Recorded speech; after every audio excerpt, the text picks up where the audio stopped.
Halo para pecinta catur Indonesia, kembali lagi Tarigan Catur Channel. Tanpa kendala berarti, Grandmaster Ian Nepomniachtchi berhasil memastikan langkah menuju babak final turnamen Champions Chess Tour Aiting Master 2022 dan nanti di final akan menantang Grandmaster Magnus Carlsen. Keberhasilan itu didapat setelah Grandmaster Ian Nepo berhasil menaklukkan perlawanan sesama pecatur Rusia yaitu Grandmaster Andrei Esipenko di babak semifinal. Bagaimana kira-kira permainannya pada round ketiga, round yang menentukan Ian Nepo lolos ke final? Langsung saja kita ulas ya. Di sini Grandmaster Ian Nepo menggunakan catur bow putih memulai permainan dengan pion E4 dan dibalas Grandmaster Andrei Esipenko dengan pion E5, kuda F3 dan kuda C6. Di sini Grandmaster Ian Nepo memilih langkah gajah C4 yang merupakan pembukaan Italia. Gajah C5 merupakan pembukaan Gioco Piano dan pion C3 kembali lagi ke dalam pembukaan Italia dengan variasi klasik.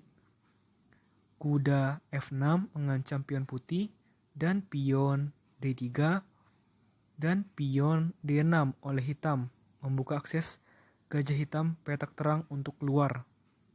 Rokade pendek oleh putih dan rokade pendek juga oleh hitam. Benteng E1 dan pion A5. Gajah G5 mengancam kuda hitam dan pion ancam gajah.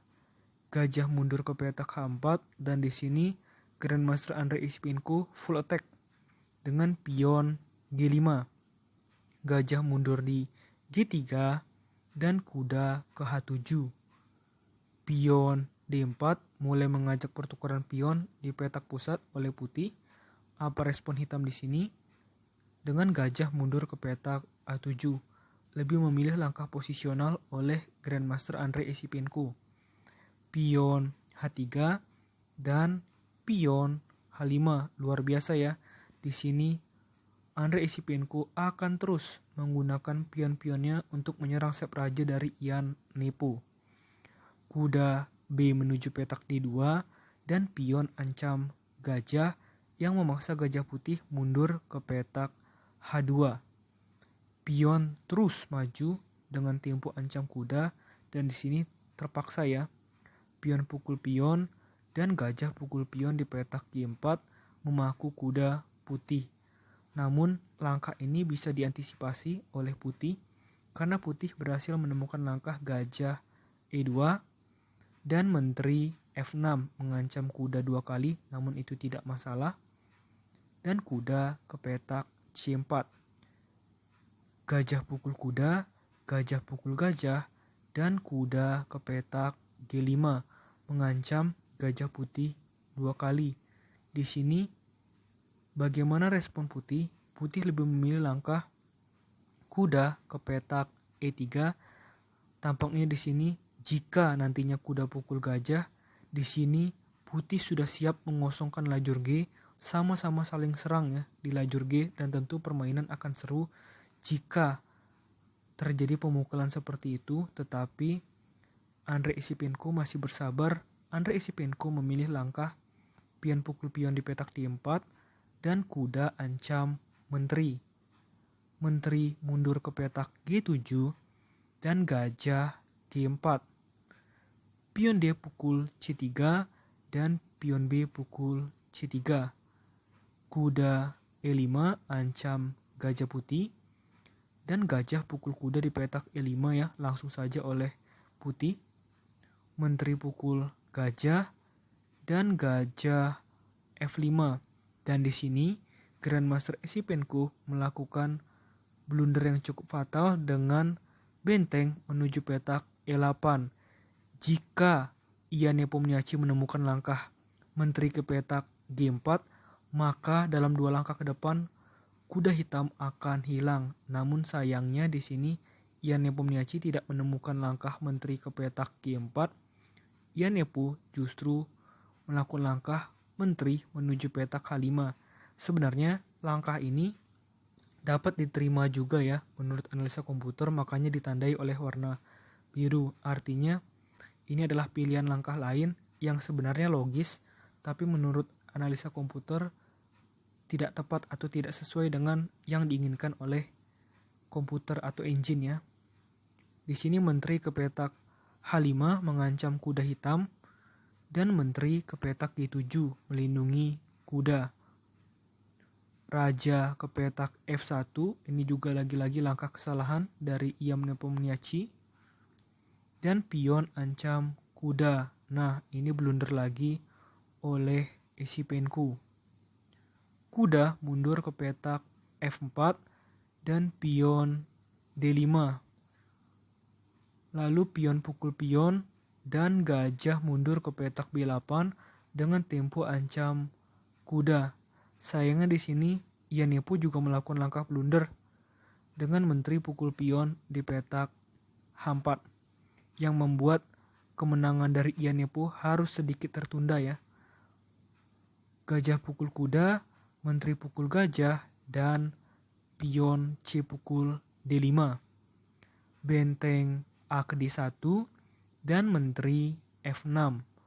Menteri G4, hati-hati ya, nanti ada susulan langkah pion menuju petak F4 yang akan membuat kuda hitam hilang. Tapi bagaimana respon hitam di sini? Dengan menteri kembali mundur ke petak G7, benteng pukul benteng, benteng pukul benteng, dan benteng pukul pion di petak D5. Dan selanjutnya, Grandmaster Andrei Esipenko melakukan langkah blunder fatal, yaitu dengan langkah kuda menuju petak E4. Sebenarnya, jika putih tidak melihatnya, ini merupakan langkah yang maksudnya bagus. Karena apa? Misalkan jika langkahnya salah dengan gajah pukul kuda, maka menteri pukul menteri.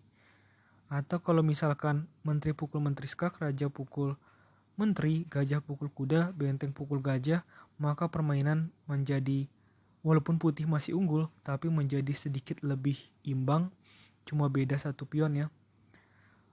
Maka dari itu, langkah ini akan menjadi salah jika putih melakukannya dengan langkah menteri pukul kuda di petak E4, dan inilah yang dilakukan oleh Ian Nepomniachtchi. Dan karena langkah menteri pukul kuda ini, maka tepat di posisi seperti ini, Grandmaster Andrei Esipenko memutuskan untuk menyerah. Karena jika benteng pukul menteri, maka benteng ke petak D8 dengan tempo skak. Menteri menutup, benteng pukul menteri skak, raja pukul benteng, dan gajah pukul benteng. Kita lihat keunggulan satu perwira akan membuat putih menang. Atau adakah kemungkinan langkah lain? Oh ya, ada juga. Di sini jika benteng pindah ke petak F8, tetap di sini hitam tidak akan selamat karena hitam bisa terus tertekan dengan langkah menteri ke petak E7.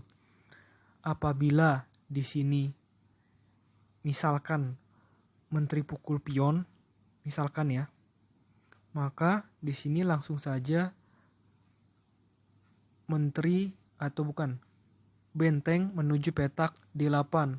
Misalkan di skak juga mungkin tinggal raja maju, di skak lagi, raja maju. Kalau misalnya di skak lagi, maka gajah menutup. Dan di sini jelas hitam akan sangat tertekan, dan keunggulan satu perwira dari putih inilah yang menentukan kemenangan dari Ian Nepo atas Esipenko. Oke, menurut admin Trigan Catur, video kali ini cukup. Kemenangan yang sangat bagus dari Ian Nepomniachtchi yang membawanya lolos menuju babak final dan akan bertemu dengan Magnus Carlsen.